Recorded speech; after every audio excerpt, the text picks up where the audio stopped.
Now, students, now try to understand a very important topic we are going to discuss, that is the lens maker's formula. From the examination point of view, very important. But before I start discussing it, few things are to be told. First of all, why its name is lens maker's formula? Actually, this formula is very much helpful for the manufacturers of the lens, those who are manufacturing the lens, right? In that, this is very helpful because by the manufacturer of lens, what happens? Lens is manufactured just on the basis of its focal length. What type of the focal length? What should be the focal length? Normally, we buy lenses also for the practical purpose in the lab, that we need a lens of 20 centimeter focal length, or 25 centimeter focal length, or 15 centimeter focal length. Focal length is very important. So, suppose I have to manufacture a lens of a focal length small f. What should be the radii of curvatures of both the surfaces? And what should be the refractive index of the material? Two things are needed. What should be the radii of curvatures of these surfaces, and what should be the refractive index of the material of the lens? Right? Those things should be needed. And the lens maker's formula is a guiding formula, right? Which is correlating this focal length and the focal length with this refractive index and the radii of curvature. This is the main purpose. This is why its name is lens maker's formula. Secondly, I want to tell you, in deriving this lens maker's formula, we shall use the same sign convention which we have followed in our previous case. Once I just brief, I think you have written it in your notes. That is, first point is, all the distances must be measured from the optical center, not pole. In the previous one we have written pole. Here all the distances must be measured from the optical center. Number one. First point.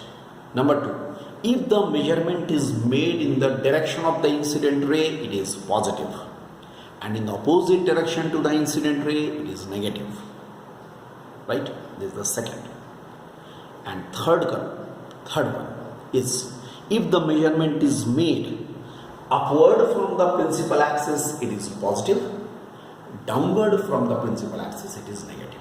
I think you might have realized that the sign conventions are same as the previous one. Right? These sign conventions will be followed. Next point. We should follow here some important assumptions. Let us first see what are the assumptions.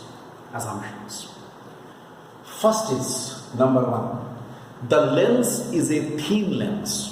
I'm coming to that point. What is the meaning of thin lens? The lens is a thin lens. Second point of assumptions. Other points are, I think, familiar. You are familiar with those. Second is, the object is a point object placed on the principal axis. Object is a point object placed on the principal axis. Third point. Apertures of the refracting surfaces are very small. Apertures. You know apertures. Apertures of these refracting surfaces should be very small. And fourth point, angles made by incident ray, refracted ray, and the normal with the principal axis should also be very small. Angles made by incident ray, refracted ray, and the normals with the principal axis should also be very small. If you have heard these all four assumptions, you must be remembering. Only the first assumption is different. The lens is a thin lens. Other three assumptions we have used already in discussion of the refraction through thin lenses. I hope, dear students, you are quite remembering it very well. We have already used those assumptions. Why we are again making those assumptions? Because we shall use those formula which we have derived in the refraction through the curved surfaces directly here. तो अगर तुम उसको directly यहाँ use करोगे तो उनके assumptions को मान के चलना पड़ेगा. That's why we are using. How we shall use? I'm coming to that point. Now, let us come to this figure. ये तो हो गया उसका बैकग्राउंड. मैंने बैकग्राउंड समझाया लेंस मेकर्स फार्मूला का क्या क्या बैकग्राउंड है. एक तो मैंने बताया क्यों इसका नाम लेंस मेकर्स फार्मूला है. दूसरा मैंने बताया which one is the switch sign convention we should follow. And third, I have told what should be the assumptions, because in the board examination, whenever you will be asked, you will be asked to write the assumptions also. If you are not asked, then also I will suggest you to write the assumptions. Okay, fine. Now, let us proceed. Come to this figure. This is the lens. Although we have said thin lens, but I have drawn a magnified diagram. That's why you may think that we are saying thin lens and we are drawing the diagram of a thick lens. No, actually not that. Why we are drawing it like this? Because we are drawing here, this is a thin lens, but it is a magnified diagram of a thin lens, so that you can understand. Otherwise, it will be very difficult to understand. Thin lens का मतलब होता है this portion. The whole lens is thin, so this portion is also, the central part of it is also very thin. That means P is the optical center, P1 and P2 are the poles of the two surfaces, right? If I say this is X and this is Y, then we can say X P1Y is first refracting surface, X P2Y is the second refracting surface, and their poles are P1 and P2. Fine, but try to follow me. But if the lens is thin, that means this central part is very, very narrow. In that case, P and P1 are very close. P and P2 are also very close. P and P1 are very close. P and P2 are very close. ऐसा करने से क्या होगा? ऐसा करने से ये होगा कि whether I take the distance from P1 or P is the same, or whether I take the distance from P2 or P is the same. इसका मतलब हुआ हम ये भी तो कह सकते हैं कि हमको P1 या P2 से अलग डिस्टेंस लेने की जरूरत नहीं है. All the distances will be measured from P. Keeping in mind all these are very close to each other. ये मैंने एक सिंप्लीफिकेशन कर दिया इसमें. ठीक है? This is the utility of the thin lens. Now let us come to the ray diagram. This is the object. Obviously point object placed on the principal axis. Ray travels, falls here at this point. Let us say at this point here is A1, यहाँ पर fall किया. Then it bends. Actually towards the normal it should bend because it is entering the denser medium. mu1, this is mu2, again mu1.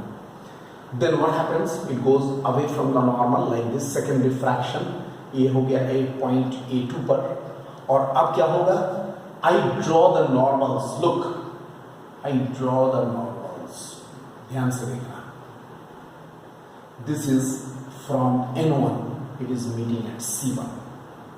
And second normal I am drawing from here. Okay. It is from N2, it is meeting at C2. Very clear? N1 से C1, N2 से C2. तो मैं अब क्या करूंगा? सबसे पहले let us label it. ये हो जाएगा this is R1. ठीक है? This distance is R2. From P, all these distances. This distance is U. Why? Because object distance is always U, right? Again, two refractions. One refraction, this is the first virtual image, and this is the second refraction. इसके चलते real image. This is the real image. It's a virtual image. Why virtual? Because this ray has been produced in the forward direction. That's why virtual image. Okay, and this is the final image.